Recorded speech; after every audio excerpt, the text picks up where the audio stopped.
Donc comme chaque semaine, nous allons aller à la rencontre d'une équipe de recherche ou d'une entreprise qui va être en relation directe avec notre thème. Alors cette semaine, on est très heureux d'accueillir Sébastien Guénaud, qui est directeur de recherche au CNRS à l'Institut Fresnel. Bonjour. Bonjour.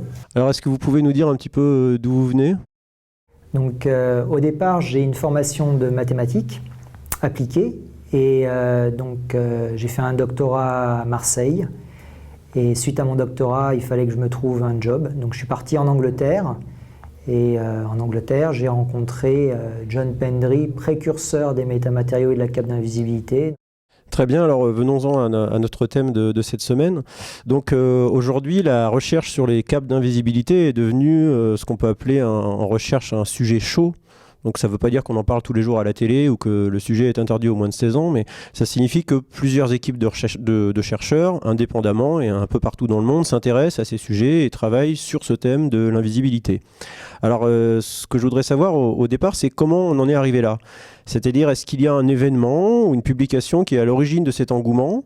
On a vu au début de ce MOOC que le thème de l'invisibilité est très présent dans tous les mythes populaires, depuis l'Antiquité jusqu'aux légendes nordiques, le Seigneur des Anneaux par exemple, et bien sûr jusqu'à la fameuse cape d'invisibilité de Harry Potter.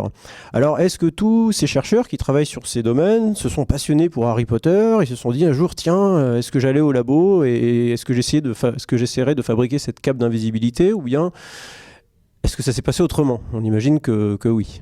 Alors donc en fait, en mai 2006, il y a la parution de cet article visionnaire dans le magazine Science de John Pendry qui propose de faire un changement de coordonnées dans les équations pour travailler sur le trajet des ondes.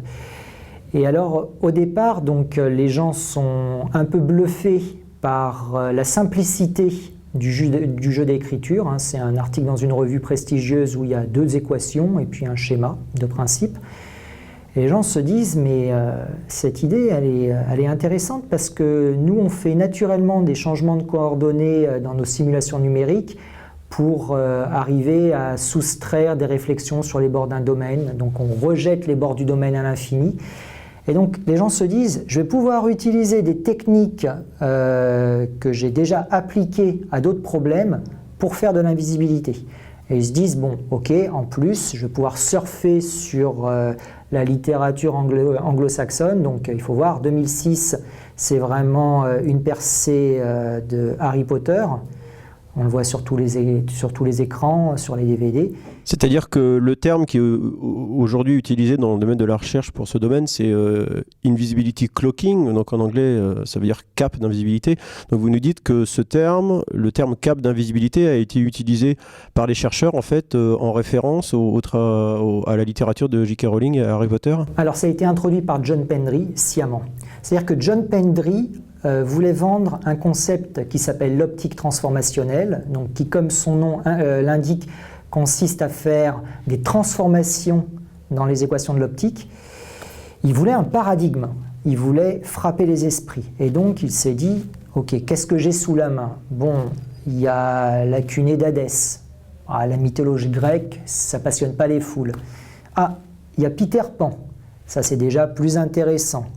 Peter Pan, il y a déjà ce mythe de l'invisibilité. Mais bon, Peter Pan, c'est encore un peu vieux jeu. Et puis, alors là, il lui vient cette idée, mais oui, c'est bien sûr Harry Potter, c'est sur tous les écrans. Et dans Harry Potter, il y a la cloak, la cape.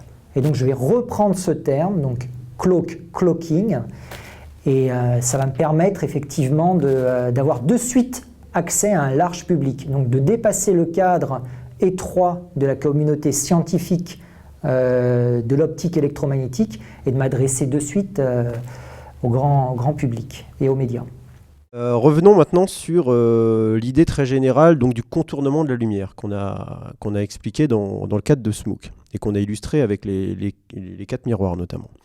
Est-ce que vous pouvez nous expliquer en quoi ce principe a pu être généralisé et amélioré pour concevoir des capes d'invisibilité ?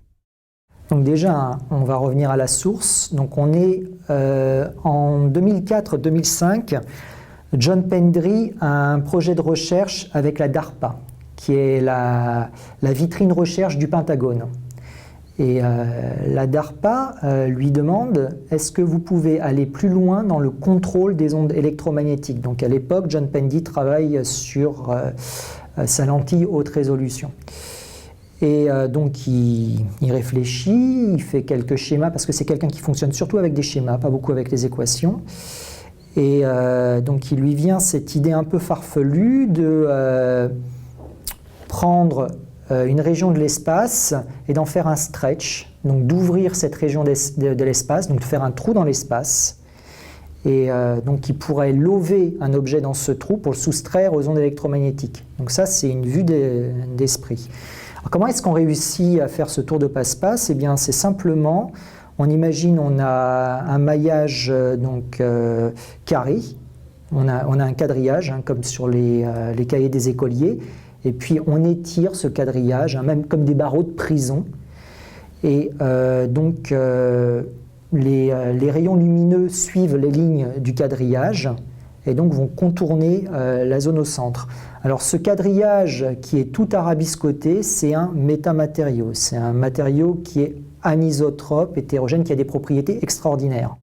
Donc ce que connaissent nos apprenants sur la propagation de la lumière, c'est la propagation rectiligne. C'est-à-dire qu'on sait que la lumière, dans un milieu homogène, se propage en ligne droite. Donc le tour de passe-passe, comme vous dites, qui est proposé par Pendry, c'est en réalité de transformer l'espace avec des matériaux qui vont être non homogènes pour que la lumière se propage plus en ligne droite. En quelque sorte, je pense que la bonne façon d'appréhender ce problème, c'est de se dire, donc on vit, nous, dans un espace plat. Voilà, donc on imagine une feuille de papier, et donc le plus court chemin entre un point A et un point B, c'est le segment, la ligne droite. Maintenant, si je prends cette feuille de papier et je l'enroule autour d'une sphère, qu'est-ce qui se passe? Eh bien, le plus court chemin entre un point A et un point B sur la sphère, ce n'est pas la ligne droite, parce qu'on sort de la feuille de papier, c'est ce qu'on appelle un grand cercle, une géodésique. Ça, c'est le principe de Fermat, donc ça date quand même de 500 ans. Alors, Pendry se dit, eh bien, je vais faire la même chose avec les métamatériaux, je vais créer des espaces courbes. Et comment est-ce que je fais un espace courbe? En pratique, j'ai besoin d'un milieu anisotrope.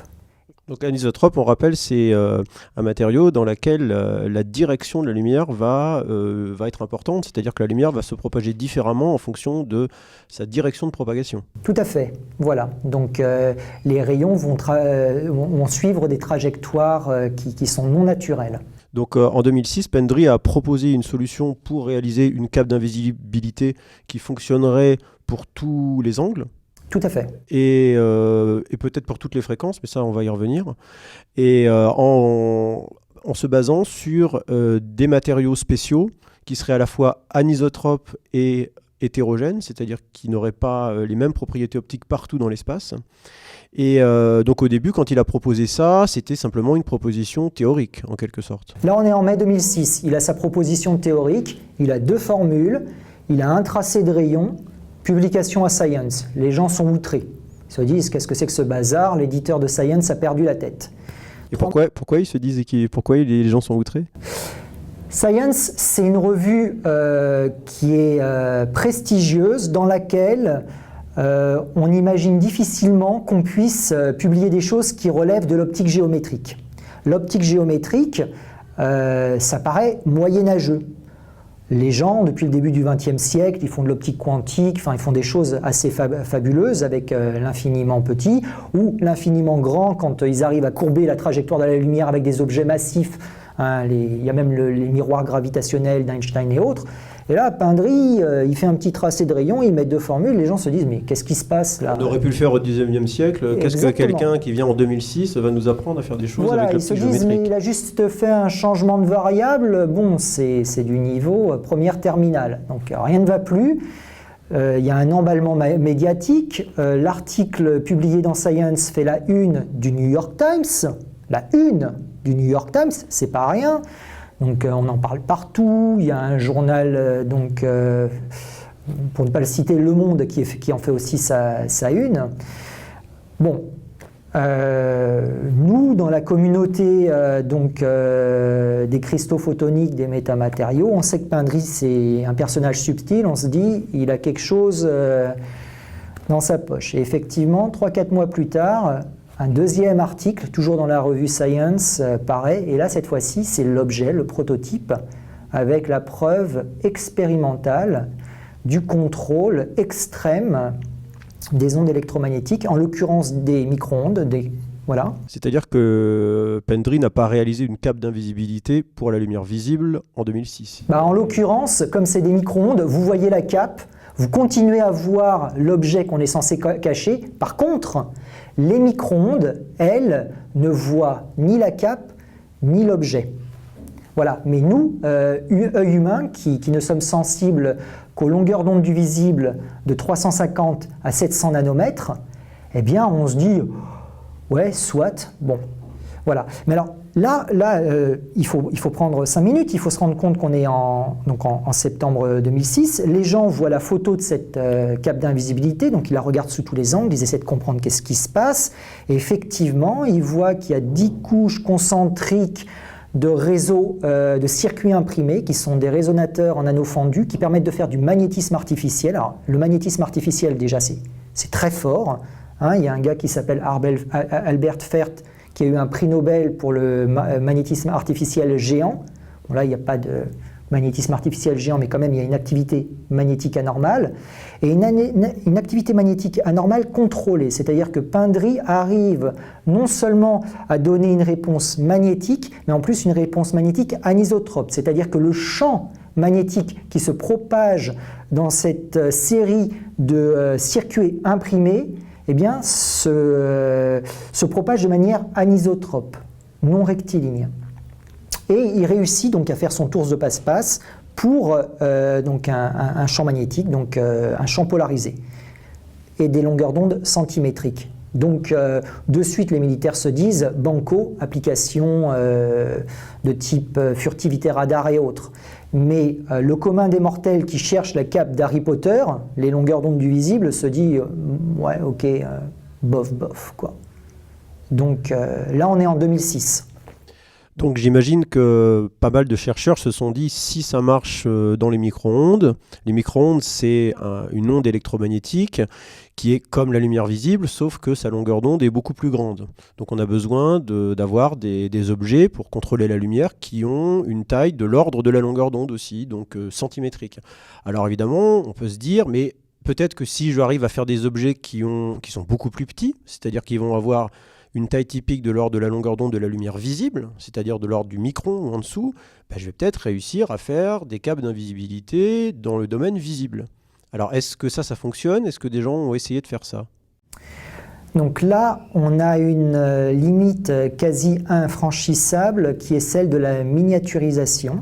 Donc effectivement, pour pouvoir travailler sur les longueurs d'onde du visible de 350 à 700 nanomètres, il faut typiquement des circuits imprimés qui sont de 50 à 70 nanomètres de maille élémentaire. Et donc, ce sont déjà des toutes petites structures. Donc, ça fait des structures qui font entre 500 et 700 atomes de maille. Et à ces longueurs d'onde du visible, ces toutes petites structures deviennent fortement absorbantes.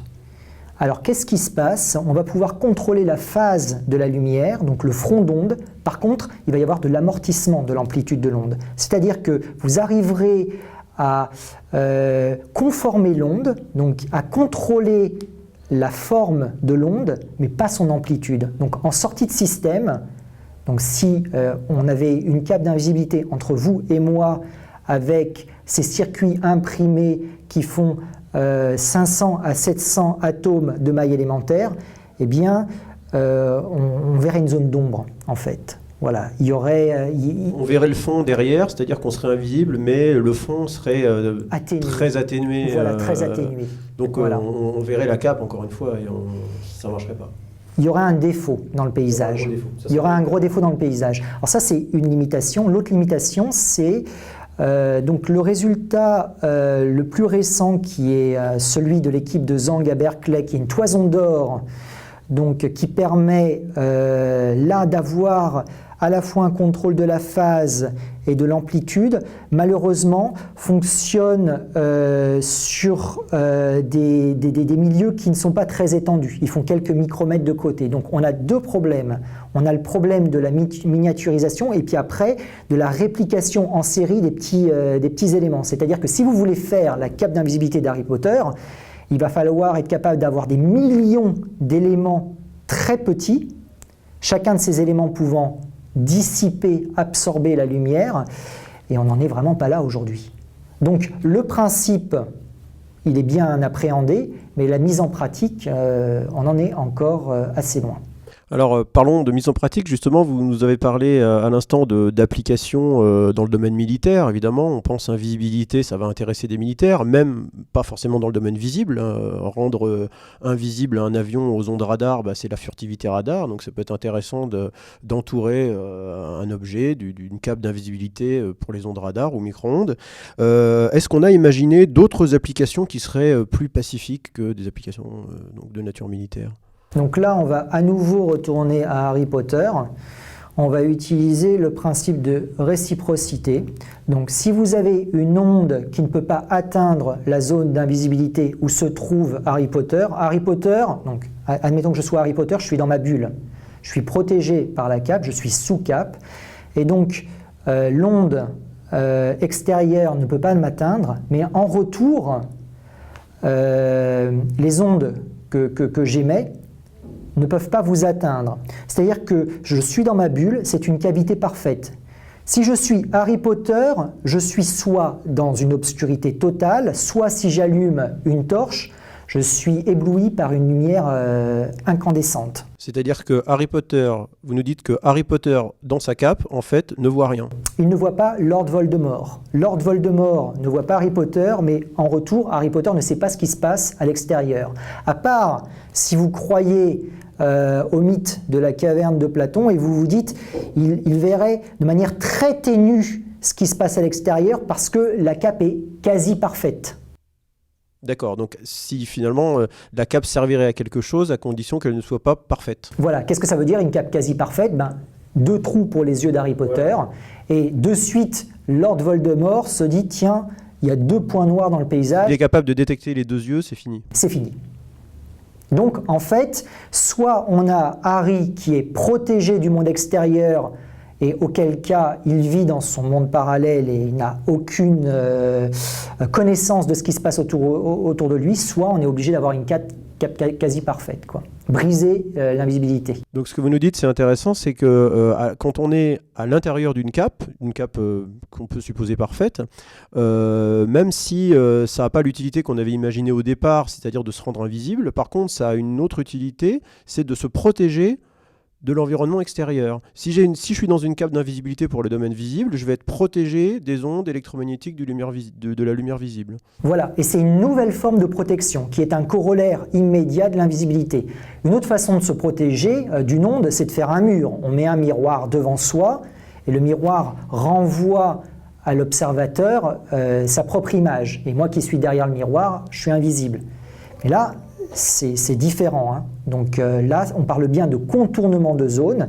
Et effectivement, on peut de suite penser à des applications civiles telles que, on a des passagers dans la carlingue d'un avion. Si on rend la carlingue de l'avion invisible aux ondes électromagnétiques émises par les appareils des passagers, smartphones ou autres, eh bien, on évitera toute interaction néfaste avec les appareils qu'utilise le pilote.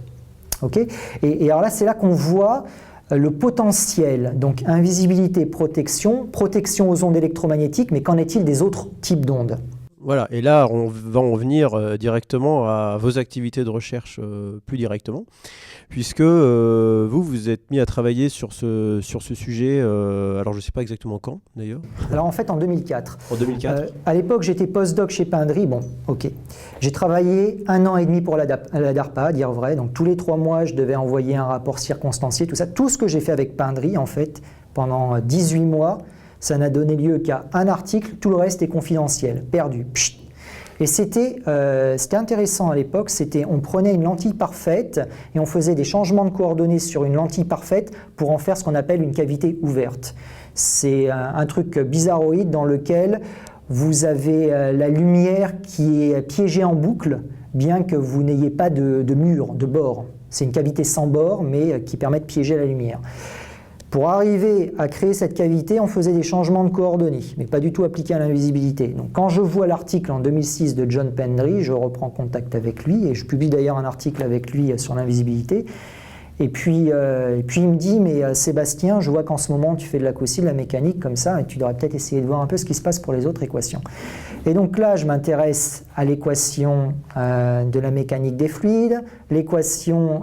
C'est-à-dire que, si je comprends bien, vous vous êtes intéressé à ce que pouvaient donner ces concepts d'invisibilité 2006. Appliqués dès 2006, Voilà. Appliqués à d'autres types d'ondes que les ondes électromagnétiques, comme la lumière visible ou les micro-ondes ou les ondes radar. Donc, par exemple, les ondes, vous êtes intéressé aux ondes hydrodynamiques, okay. C'est-à-dire des vagues. Des vagues. Donc, en 2008, donc 2 ans plus tard, le temps de réaliser le prototype, on publie un premier article où on a une preuve expérimentale de l'invisibilité pour les vagues. Donc, on a à la fois l'invisibilité et la protection. C'est-à-dire qu'on réalise dans cet article que la zone au centre de la structure est une zone d'eau étale. Il n'y a pas de perturbation. On peut imaginer protéger un port, une île contre des tsunamis, par exemple. Tout à fait, juste par changement d'échelle.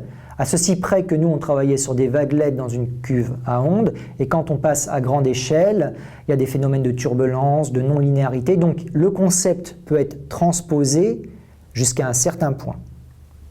Il y aura d'autres phénomènes qui vont être mis en jeu et donc ça demande des études un peu plus poussées. C'est-à-dire, ce qui justifie d'ailleurs le fait qu'aujourd'hui, en 2016, je continue à travailler sur le sujet. Donc ça, c'est un premier pan applicatif, protection contre les vagues. Le deuxième pan applicatif, c'est protection contre les séismes. Donc là, les séismes, ce sont des phénomènes assez compliqués. Donc les séismes, il faut rappeler, ce sont des ondes de compression ou de cisaillement qui sont des ondes de nature acoustique en réalité. C'est ça, donc nous quand on discute ensemble, si on arrive à interagir, c'est grâce aux ondes de compression. Vous n'avez pas d'ondes de cisaillement dans l'air. Les ondes de cisaillement ne sont supportées que par des milieux solides. Si maintenant, donc, entre nous, il y a un milieu solide, donc le son, l'onde de compression dans l'air va se convertir en onde de compression et de cisaillement couplées dans le solide. Et c'est ce qui se passe en fait donc dans le sol. Vous avez une onde de compression qui est générée à la source, à l'hypocentre du séisme, et cette onde de compression vient se coupler aux ondes de cisaillement. Et alors c'est très compliqué en fait, parce que vous avez donc plusieurs types d'ondes qui se propagent vers la surface, et quand ces ondes arrivent en surface, donc à l'interface entre le sol et l'air, eh bien elles sont converties en ondes de Rayleigh. Et alors l'avantage des ondes de Rayleigh, c'est qu'elles sont en tout point similaires aux ondes océaniques. Elles sont régies par des équations qui sont très proches des équations de l'hydrodynamique. Donc qu'est-ce que j'ai fait? Je me suis attaché à traduire ce que j'avais fait pour les vaguelettes pour les ondes de Rayleigh. Et donc ces ondes de Rayleigh, qui sont générées par des ondes de compression et de cisaillement qui viennent des profondeurs, eh bien elles ont une polarisation elliptique. Elles ont une polarisation elliptique avec une composante compression horizontale et une composante cisaillement verticale.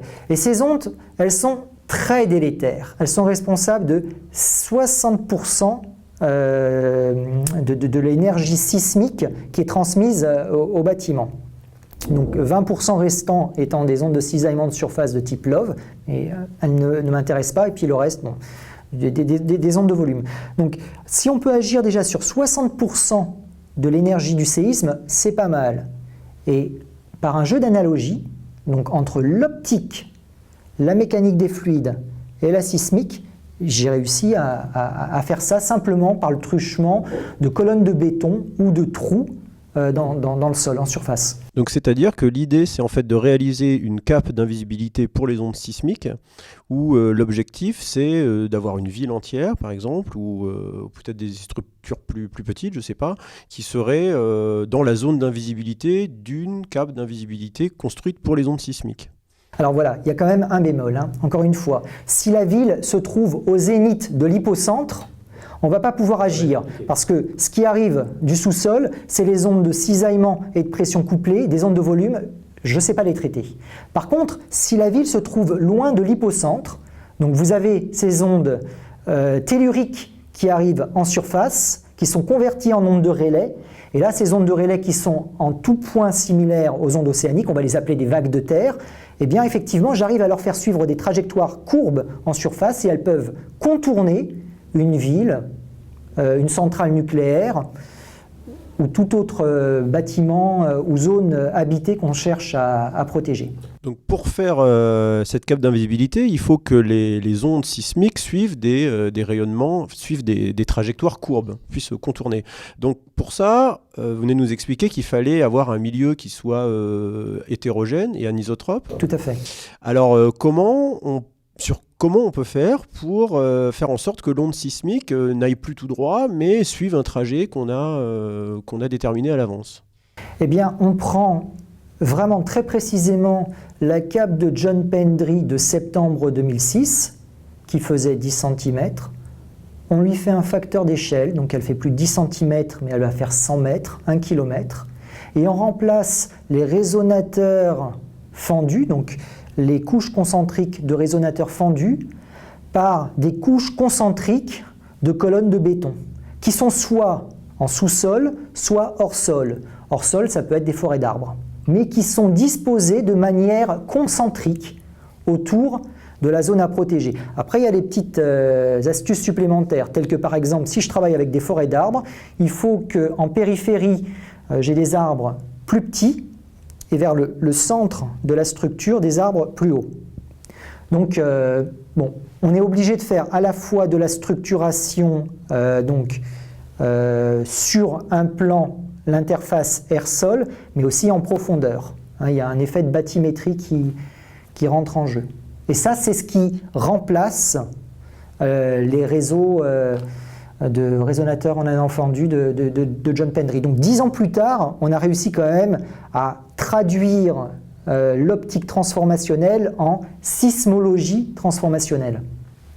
Juste pour revenir donc, aux protections contre les vagues, il y a un concept qui me tient à cœur, c'est celui de cathédrale des mers. Donc, pourquoi cathédrale des mers? Parce que donc, pour réaliser le contournement des vagues, il faut imaginer des pieux qui plongent dans la mer. Mais là aussi, il y a des problèmes de bathymétrie variable. Donc on se retrouve... C'est-à-dire de profondeur d'eau qui va être différente. Voilà, de profondeur d'eau qui va être différente. Et on voit très bien que la vitesse des vagues ne va pas être la même quand on a des profondeurs d'eau très grandes et quand on a des profondeurs d'eau beaucoup plus faibles. Et donc le principe en fait de l'invisibilité aussi, c'est d'accélérer les ondes. Et c'est bien pour ça que quand on traduit l'optique transformationnelle en hydrodynamique ou en sismique transformationnelle, on gagne parce qu'en optique, notre limite à ne pas dépasser, c'est la vitesse de la lumière dans le vide. Et oui, on ne peut jamais aller plus vite que la vitesse de la lumière dans le vide. 300 000 km par seconde, on ne peut pas aller plus vite. Donc Pendry, il aura toujours cette limite supérieure qui fait que, en pratique, sa cape d'invisibilité ne pourra fonctionner que sur certaines fréquences, pour certaines longueurs d'onde, pour certaines couleurs. Donc au bout du compte, on peut tout à fait imaginer que dans un futur plus ou moins lointain, on pourrait soustraire à certaines couleurs un objet. On pourrait faire une cape d'invisibilité dans le rouge, par exemple, mais dans le vert, elle ne marcherait pas. Voilà, certainement, elle sera monochromatique, en fait, ou peut-être dichromatique si on est très fort. Mais on n'a pas cette limitation pour les autres types d'ondes, et notamment les ondes mécaniques, vous pouvez les accélérer autant que bon vous semble. Et donc, le principe, effectivement, de l'invisibilité qui revient à accélérer les ondes suivant certaines directions d'espace, non seulement se traduit bien dans d'autres champs de la physique, mais ça se passe mieux. Voilà. Et c'est peut-être moins un paradigme parce qu'on a du mal à imaginer Harry Potter qui joue le rôle du séisme, mais en termes applicatifs, je pense que c'est dans ces domaines du génie maritime et du génie civil qu'on verra les premières réalisations en série. Bien, il me reste à vous remercier infiniment d'être venu répondre à nos questions. Merci encore. C'est moi qui vous remercie.